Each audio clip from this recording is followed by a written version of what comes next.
want you to write these words right out on this little card. I want you to carry it with carry it with you wherever you go for like the next 6 months for a year. And on there, I just want you to write the words, what you think of me is none of my business. And just keep reminding yourself every day, just read that particular thought. Whenever the thought of your sister-in-law comes up, whenever her presence comes up, whatever it is what you think of me is none of my business. In other words, you are taking your power back. What you've done is you've given your power away. And by giving your power away, what you've done is you've said that what you think of me is agonizing for me, is upsetting to me, is stressful to me, is painful to me, is any number of these things. And the fact of it is that whatever she thinks of you, and I always say that, let's say that instead of her thinking and having said all of these terrible things over the last 15 years, what if she came to you one day and said, I used this example before, what if she said, last week you were this, but today you're a car, you're an automobile, and I want to put you down on all fours, and I'm going to put a funnel in your ear, and I'm going to pour gasoline into your, would you be a car if she thought you were a car? Would you be a giraffe if she thought you were a giraffe? And, of course, your answer to that is, of course not. I'm what I am.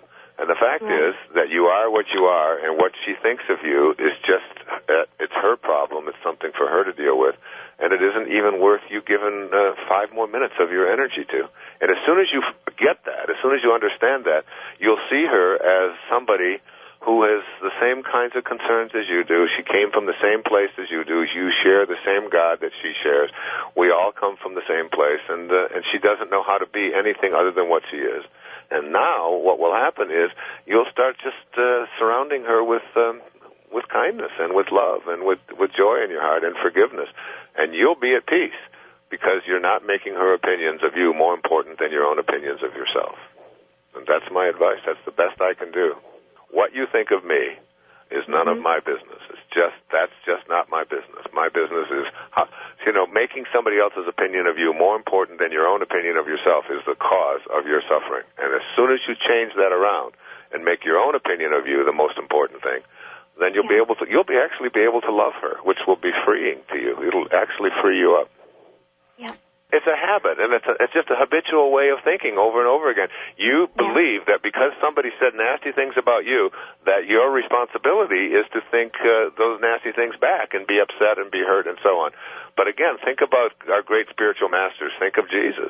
It's like, and when someone would say something bad, there's a story. I don't know if I have time. There's a story real quickly of, I think I've told it before on the air, but of the Buddha who had people follow him around who were always criticizing him, always finding fault with him, always, saying terrible things about him. And always he would respond with love, and always he would respond with kindness. And finally the devotees, they couldn't take it anymore. They said, how could you be so kind in the face of all of this negative stuff that just keeps coming at you? And what his response was, he said, when someone offers you a gift and you do not accept that gift, to whom does the gift belong? And what he was really saying is, if someone offers you a gift of their anger or their bitterness or whatever, and you don't accept it, then who owns it? You don't own it. So why would you be upset with something that somebody else owns? And that's what you're doing. You're being upset with something that your sister-in-law owns instead of being happy with what you own. I always tell people, look, go stand in front of a mirror and look in front of the mirror and frown. And then ask yourself, in order to make that frown go away on the person that I'm looking at in the mirror, do I go up to the reflection and try to make the mouth go up in order to make me feel better? Well, the fact is that, you don't go to the mirror and look at the frown in the mirror because there's nothing there. It's just a reflection of who you are. Her anger towards you is just a reflection of something that she is doing to herself. And we need to always be responsible for how we're feeling ourselves and not putting it on anybody else. It's that old thing that I've been saying for as long as I can remember being out in the public eye. When people say, if only you were more like me, then I wouldn't have to be unhappy with right now. If only you were seeing the world the way I see it, then I could be, I wouldn't have to be so depressed or so upset.